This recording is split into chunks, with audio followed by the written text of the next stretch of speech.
Welcome, comic book fans. Today it's time to finally put a lid on 2014 and seal it off with my last best of 2014 list.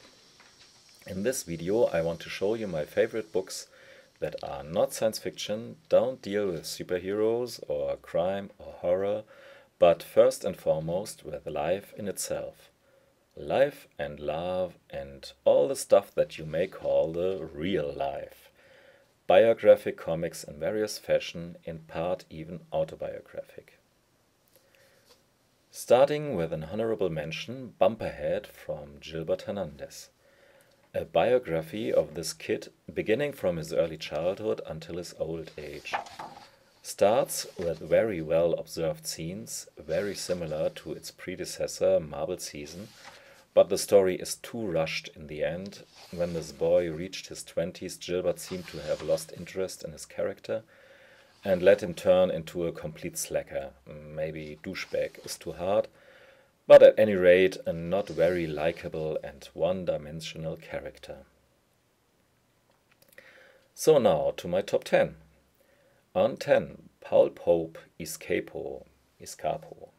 A beautiful book made by Z2 Comics dedicated to the story about an escape artist who falls in love for a tightrope girl. The story in itself is exactly that cliché-driven as you may suspect by the short description. But hey, the art is wonderful. It was drawn by Pope nearly 20 years ago, so it is one of his earliest works. In one part of the huge bonus section, Paul Pope tells us about interesting details of the creation process, the material he used back then and why, and what he uses now for drawing his comics, and so on. Coming in on 9, and this is the last time I cheat a bit. Here are two books, Vapor by Max and Ant Colony by Michael DeForge. Vapor is about this guy Nick, who's on a trip to find his inner self, an atheist on his journey to find meaning and consciousness. And even Max is very tender with his character, he makes him very relatable. Nick's search gets more and more ridiculous, ending up fighting with his own shadow. In the most innocent, cartoony black and white style, Max mocks everything that's holy and sacred, without being blunt or getting boringly unambiguous. Also on 9, Ant Colony by Michael DeForge. It's his longest cohesive story as far as I know, but cohesive is a far too big word for this world of antsy creatures that got clearly out of hand. Like in his issue series Loose, DeForge entertains his very own bogus biology, where scientific observation is nothing and personal intuition everything. So these stick-figure beings are neither insects nor humans, but their concerns and their everyday problems are very close to our everyday problems. And that's very fun to read, and even more so when it's presented in this colorful, well-made book from Drawn and Quarterly. On 8, there's Megahex by Simon Hanselmann, about a gang of stoners around Meg the Witch, her cat Mog, and the owl. Although drawn and hand-colored in this very cute way, no comic in 2014 was less cute than this. Actually, it shows the abyss inside the indifference of this bunch of losers in such unvarnished ways that it was far more disturbing for me than a real horror book, for instance. Deals with depression issues, drug abuse, raping of animals. Definitely no book for your kid. More on the heroic side of things is 7. Shackleton by Nick Pertozzi. Like in all of the books of this top 10, the artist and the writer is the same person. Nick Pertozzi retells the saga of the Antarctic Odyssey of Sir Ernest Shackleton from the early 20th century. I am an ignorant for sure. I've never heard of Mr. Shackleton and his unbelievable adventure, so this was kind of a tuition for me. And I dug Bertozzi's very witty, unpretentious, almost linear-like, modest but very effective way of telling the saga. On 6 is Here by Richard McGuire. This is the German edition from Dumont, but I guess the English edition from Pantheon is pretty identical.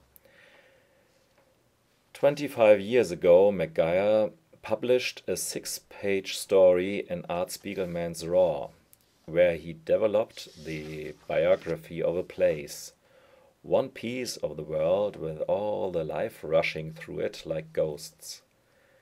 And this is the basic idea for this graphic novel too. Stuff for hours of unusual reading experience, flipping back and forth, time traveling through decades, centuries, and millions of years. Sounds like a mindfuck? It is one. So now to my top 5, and with these 5 books I am passionate to the point that I could simply shake my head in disbelief if someone dares to disagree my opinions. Because they are not mere opinions, but facts. You hear me? These books can't be praised enough. I hope we have an understanding on this point, so I can go on. Okay.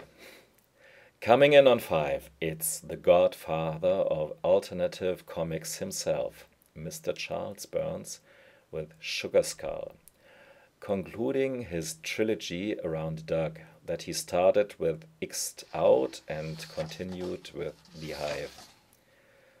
The story was a weird, trippy journey so far, but now in this conclusion we come to know that there are at least some explanations for all the strange nightmarish stuff that was shown before.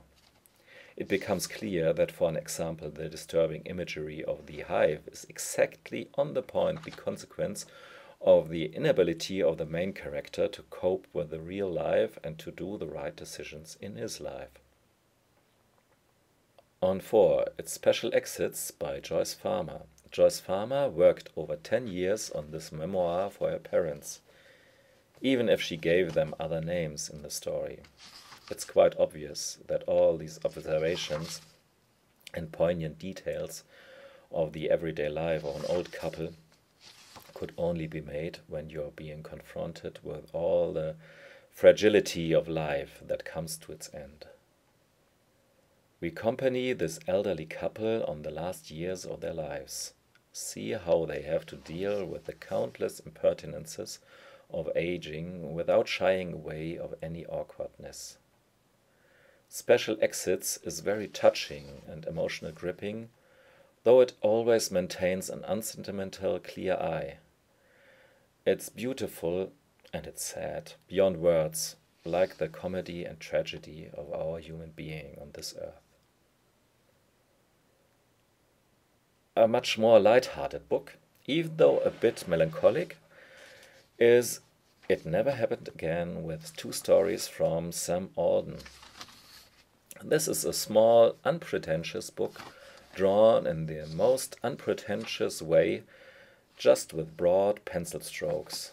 And it is wonderful. Especially the first story, where Alden remembers his first love on the age of 9, fooling around on the beach on a starlit night. The more used we are to computer-aided art with fancy light effects, the more amazing it is when someone does all this just with pencil and eraser. Definitely a recommendation as a gift for friends who don't read comics but can appreciate good art. Coming in on 2 is The Lonesome Go by Tim Lane. Lane continues here his search for the American dream or the American mythos, and like in its predecessor, Abandoned Cars, he finds it on the road, or when hijacking freight trains. The book consists of short stories, little road movie comics in itself, longer narratives that are told from different perspectives, camouflage advertisement, and multiple other things.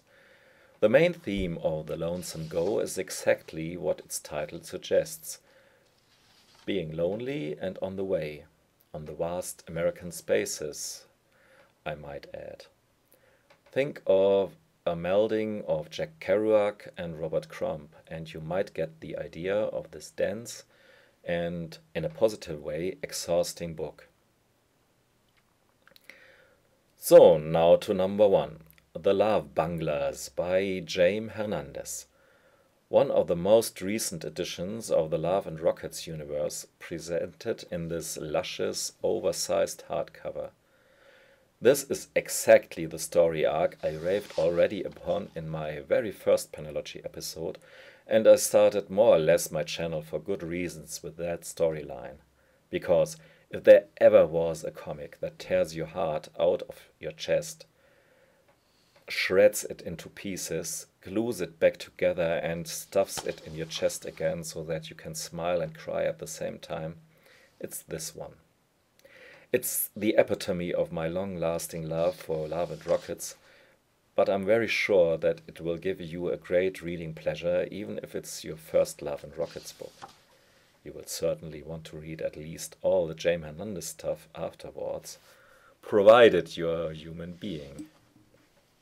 So, my fellow human beings and comic book fans, that was finally my last top 10 list for 2014. Thanks for listening and watching. Goodbye.